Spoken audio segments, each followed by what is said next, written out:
James Baldwin once wrote,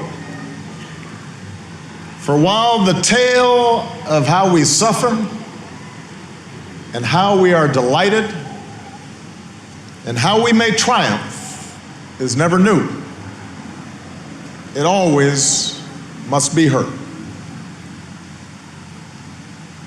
For while the tale of how we suffer and how we are delighted and how we may triumph is never new, it always must be heard.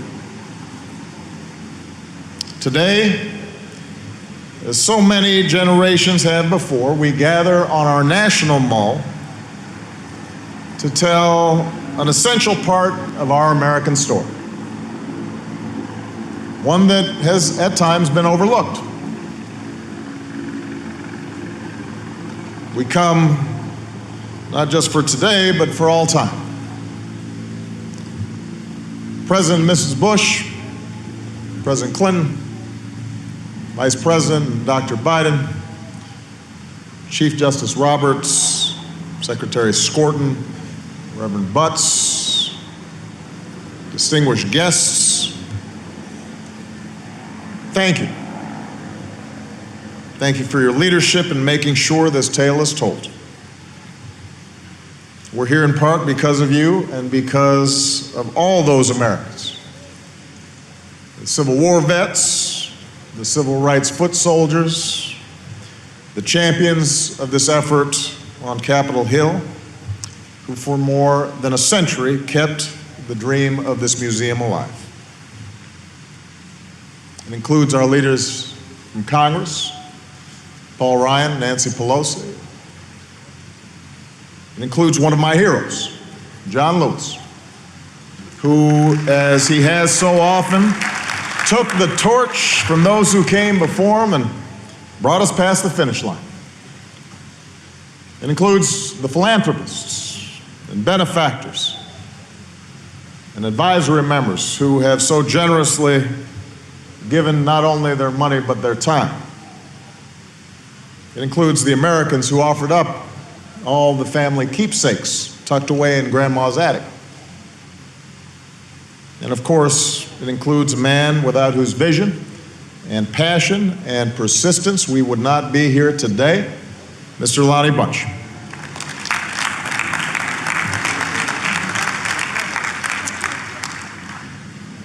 What we can see of this building, the towering glass, the artistry of the metalwork, is surely a sight to behold.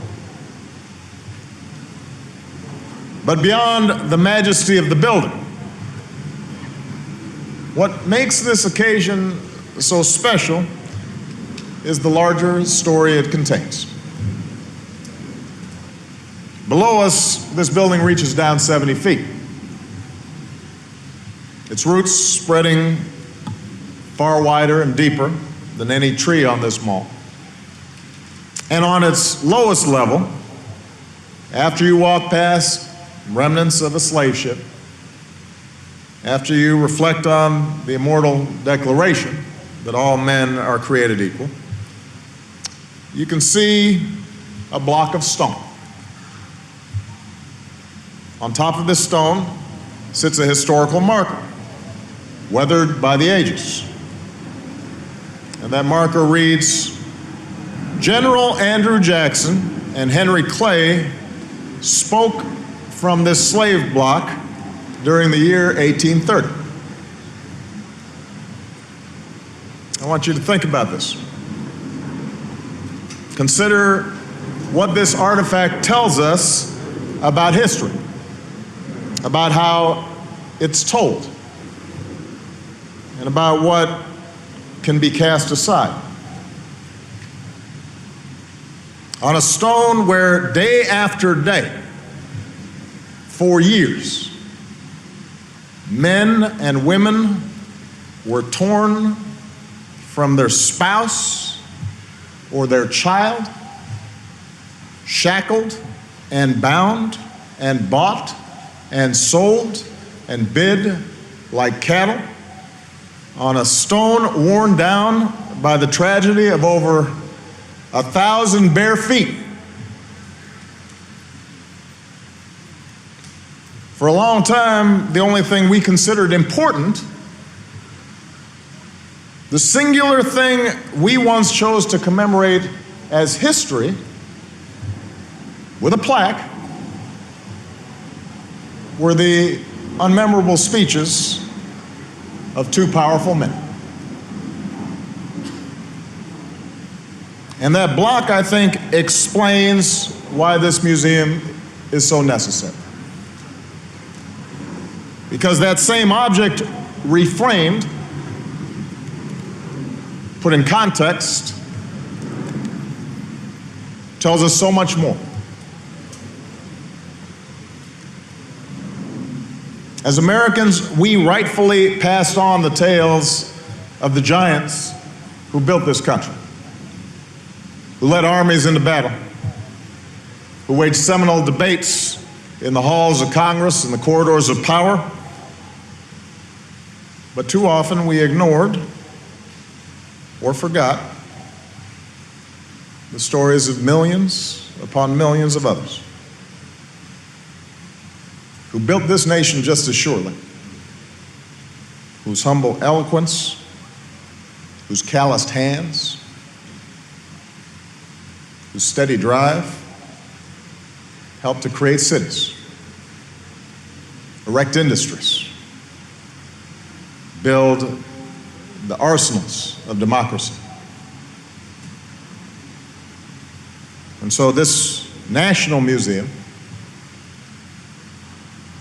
helps to tell a richer and fuller story of who we are. It helps us better understand the lives, yes, of the president, but also the slave, the industrialist, but also the porter, the keeper of the status quo, but also the activist seeking to overthrow that status quo, the teacher or the cook alongside the statesman. And by knowing this other story, we better understand ourselves and each other. It binds us together. It reaffirms that all of us are American. That African American history is not somehow separate from our larger American story. It's not the underside of the American story. It is central to the American story. That our glory derives not just from our most obvious triumphs, but how we've wrested triumph from tragedy, and how we've been able to remake ourselves again and again and again in accordance with our highest ideals. I too am American. The great historian John Hope Franklin, who helped to get this museum started, once said, "Good history is a good foundation for a better present and future." He understood the best history doesn't just sit behind a glass case. It helps us to understand what's outside the case. The best history helps us recognize the mistakes that we've made and the dark corners of the human spirit that we need to guard against. And yes, a clear-eyed view of history can make us uncomfortable. It'll shake us out of familiar narratives. But it is precisely because of that discomfort that we learn and grow and harness our collective power to make this nation more perfect. That's the American story that this museum tells. One of suffering and delight, one of fear, but also of hope, of wandering in the wilderness and then seeing out on the horizon a glimmer of the promised land.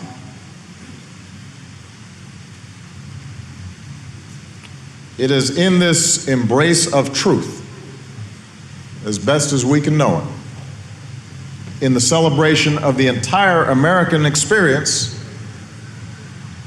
where real patriotism lies.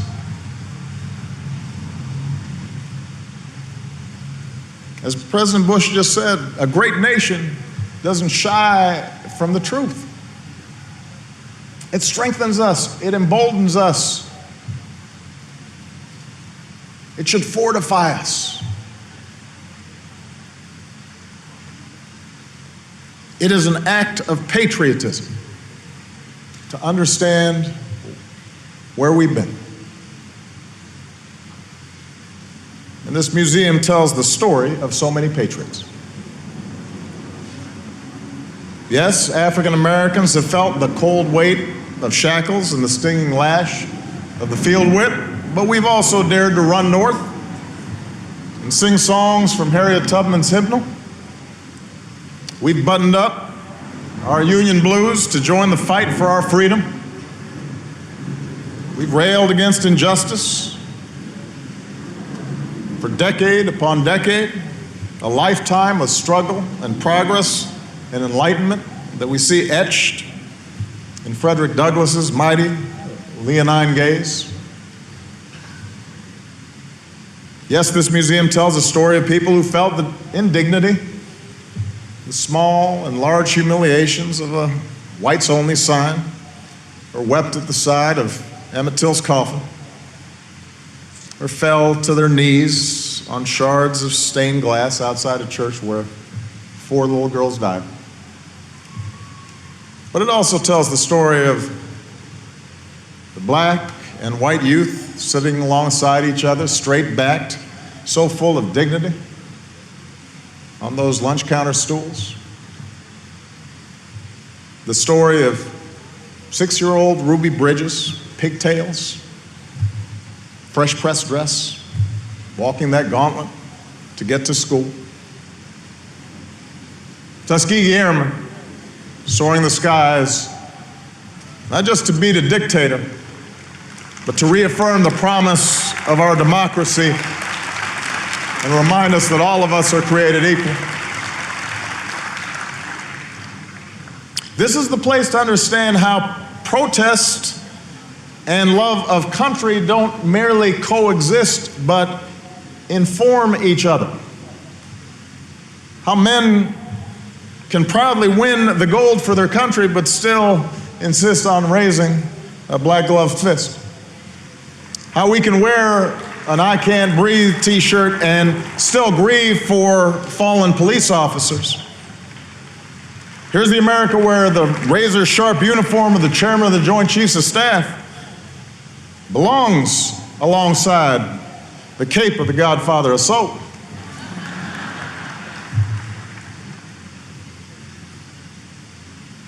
We have shown the world we can float like butterflies and sting like bees, that we can rocket into space like Mae Jemison and steal home like Jackie, rock like Jimmy, stir the pot like Richard Pryor,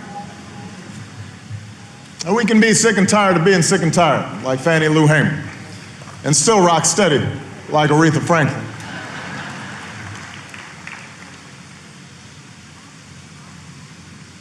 We are large, Walt Whitman told us, containing multitudes. We are large, containing multitudes, full of contradictions. That's America. That's what makes us go. That's what makes us extraordinary.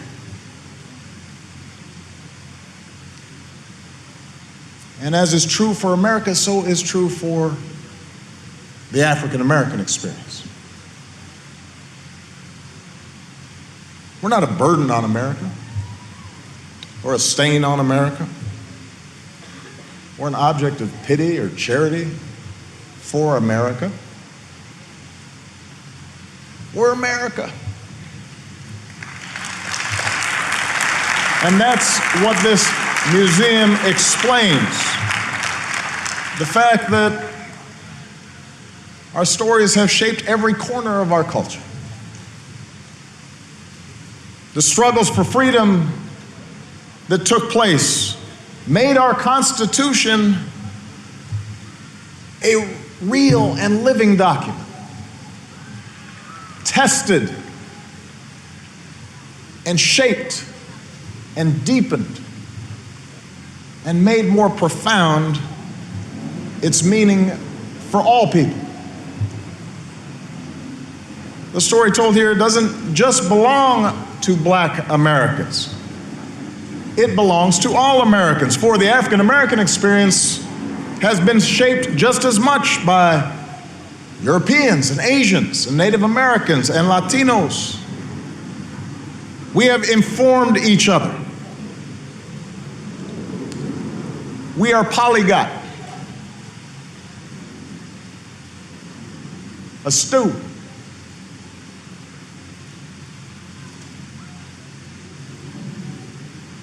Scripture promised that if we lift up the oppressed, then our light will rise in the darkness, and our night will become like the noonday.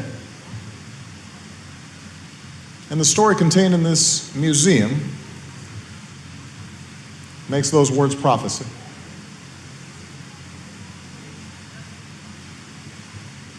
And that's what this day is about. That's what this museum's about.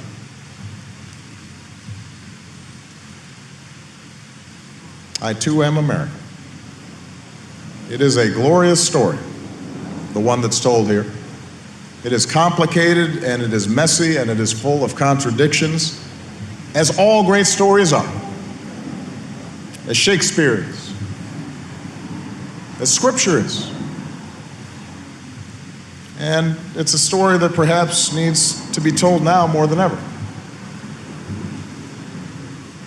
A museum alone will not alleviate poverty in every inner city or every rural hamlet. It won't eliminate gun violence from all our neighborhoods or immediately ensure that justice is always colorblind.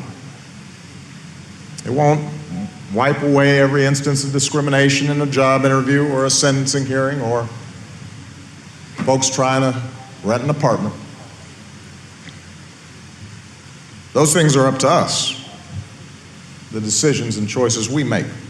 It requires speaking out and organizing and voting until our values are fully reflected in our laws and our policies and our communities.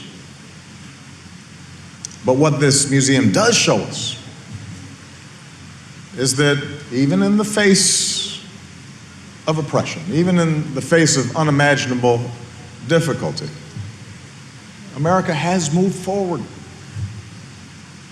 And so this museum provides context for the debates of our times. It illuminates them and gives us some sense of how they evolved, and perhaps keeps them in proportion.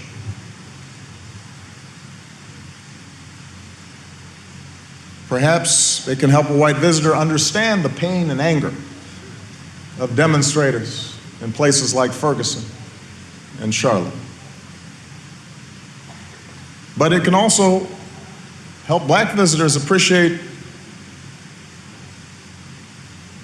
the fact that not only is this younger generation carrying on traditions of the past, but within the white communities across the nation, we see the sincerity of law enforcement officers and officials who, in fits and starts, are struggling to understand and are trying to do the right thing. It reminds us that Routine discrimination and Jim Crow aren't ancient history. It's just a blink in the eye of history. It was just yesterday. And so we should not be surprised that not all the healing is done. We shouldn't despair that it's not all solved. And knowing the larger story should instead remind us just how remarkable the changes that have taken place truly are, just in my lifetime, and thereby inspire us to further progress. And so hopefully this museum can help us talk to each other. And more importantly, listen to each other. And most importantly, see each other. Black and white and Latino and Native American and Asian American. See how our stories are bound together. And bound together with women in America. And workers in America. And entrepreneurs in America. And LGBT Americans.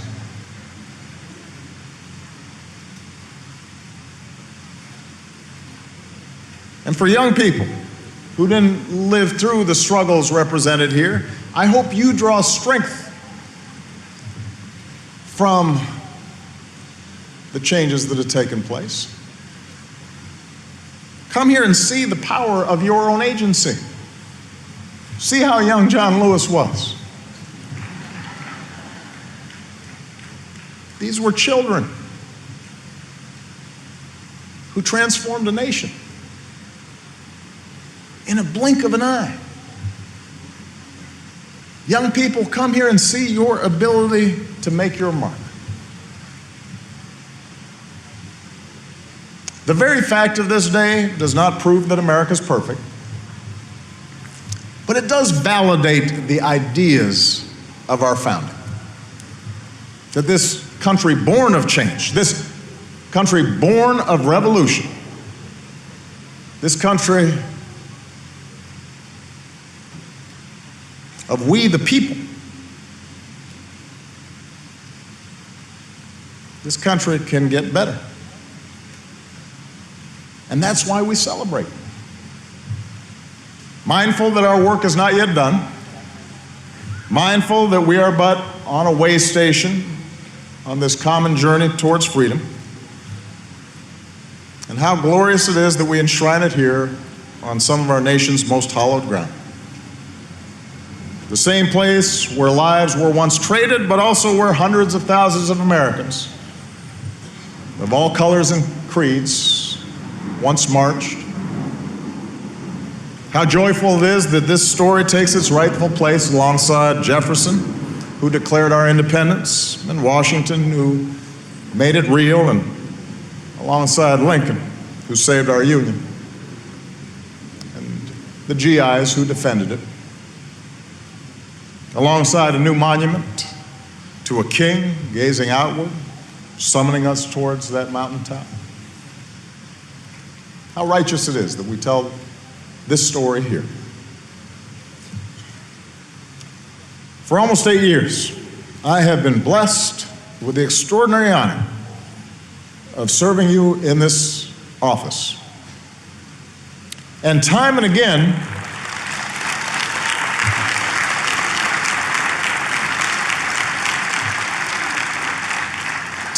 I've flown low over this mall on Marine One, often with Michelle and our daughters. And President Clinton, President Bush, Laura, they'll tell you, it is an incredible sight. You pass right across the Washington Monument. Feels like you can reach out and touch it. And at night, if you turn the other way, you don't just see the Lincoln Memorial. Old Abe is lit up, and you can see him, his spirit glowing from that building. And we don't have many trips left. But over the years, I have always been comforted as I have watched this museum rise from this earth into this remarkable tribute. Because I know that years from now, like all of you, Michelle and I will be able to come here to this museum and not just bring our kids, but hopefully our grandkids. I imagine holding a little hand to somebody and tell them the stories that are enshrined here. And in the years that follow, they'll be able to do the same. And then we'll go to the Lincoln Memorial, and we'll take a view atop the Washington Monument. And together we'll learn about ourselves as Americans, our sufferings, our delights, and our triumphs. And we'll walk away better for it.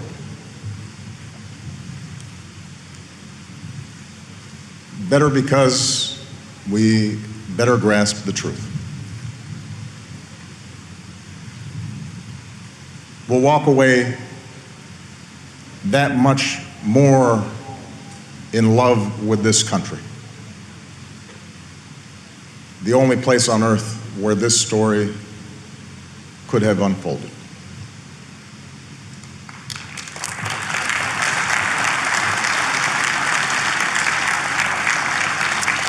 It is a monument, no less than the others on this mall, to the deep and abiding love for this country and the ideals upon which it is founded.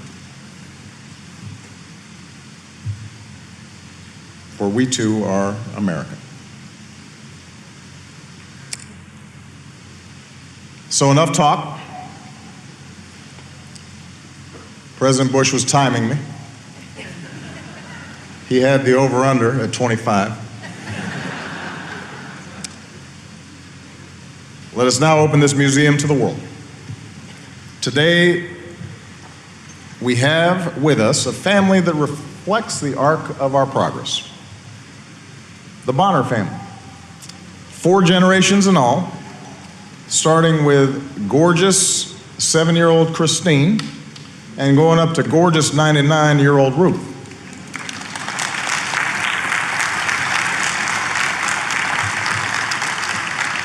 Now, Ruth's father, Elijah Odom, was born into servitude in Mississippi. He was born a slave. As a young boy, he ran, though, to his freedom. He lived through Reconstruction and he lived through Jim Crow. But he went on to farm and graduate from medical school and gave life to the beautiful family that we see today, with a spirit reflected in beautiful Christine. Free and equal in the laws of her country and in the eyes of God. So in a brief moment, their family will join us in ringing a bell from the First Baptist Church in Virginia, one of the oldest black churches in America, founded under a grove of trees in 1776. And the sound of this bell will be echoed by others in houses of worship and town squares all across this country. An echo of the ringing of bells that signaled emancipation more than a century and a half ago. The sound and the anthem of American freedom. God bless you. God bless the United States of America.